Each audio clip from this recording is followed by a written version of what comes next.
Dear participants of the final conference for the AccelEd project, accelerating master's and PhD level nursing education development in the higher education system in Kazakhstan. I would like to express a sincere congratulations on coming to the close of this most important project, a project that we have been watching very closely here at the WHO Regional Office for Europe. Since my appointment as the Chief Nursing Policy Advisor at WHO Europe 2 years ago, I have come to know and really appreciate the work of nurses and midwives across the Central Asian countries, including Kazakhstan. And I've been working very closely with your Ministry of Health, but also the government chief nursing officers of Central Asia in Turkmenistan, Tajikistan, Uzbekistan, Kyrgyzstan, and Kazakhstan to support a plan on how to accelerate improvements in nursing and midwifery capacity in Central Asia, which still faces some pressing health issues.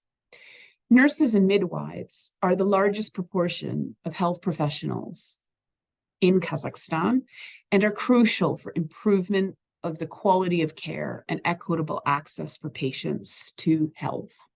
In Kazakhstan, they account for almost 60% of the active health and care workforce.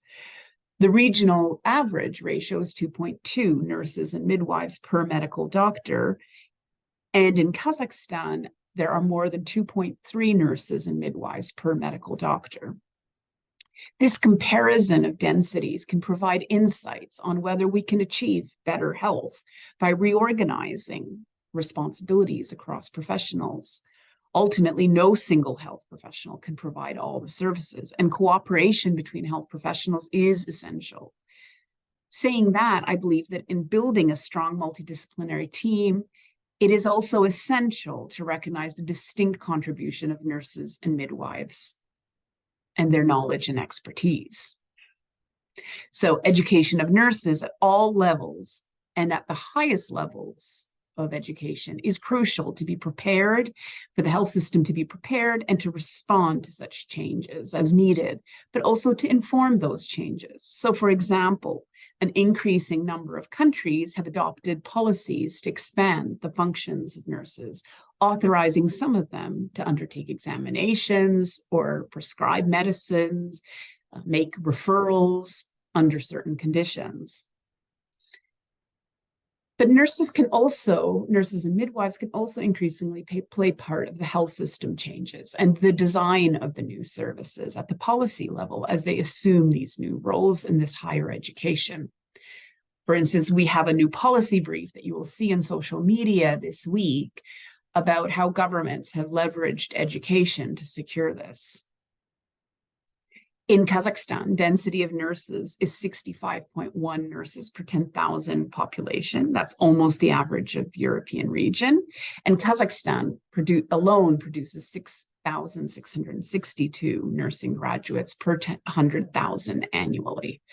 As nurses assume work in their ministries of health, they will have key roles to play in supporting the development of production policies. So, for example, the decisions around opening new training institutions or providing scholarships, and to understand through their higher education that these policies will only succeed if they also understand the policies that need to be taking place in parallel, such as how to absorb these new graduates into the labor market.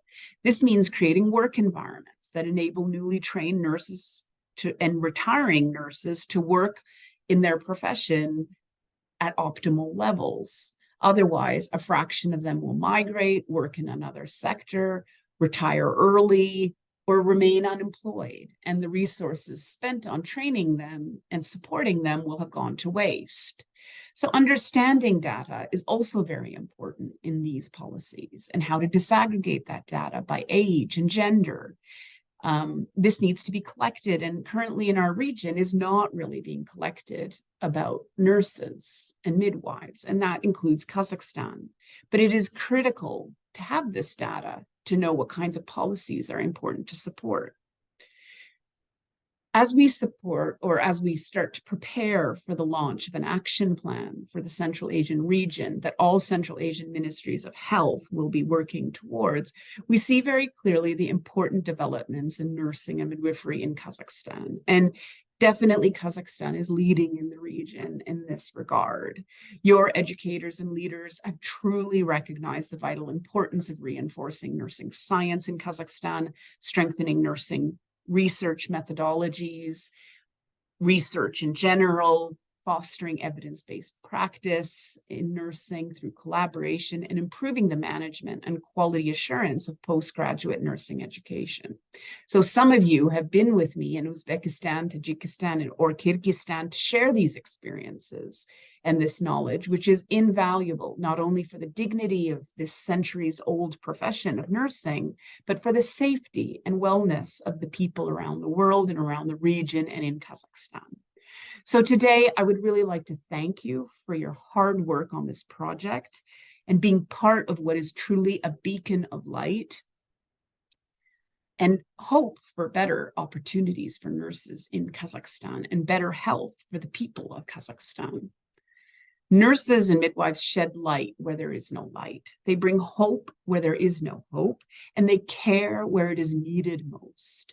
But we cannot do this without science and evidence for this work. I wish you a most successful celebration today, and I look forward to engaging with all of you in your future successes. Thank you very much.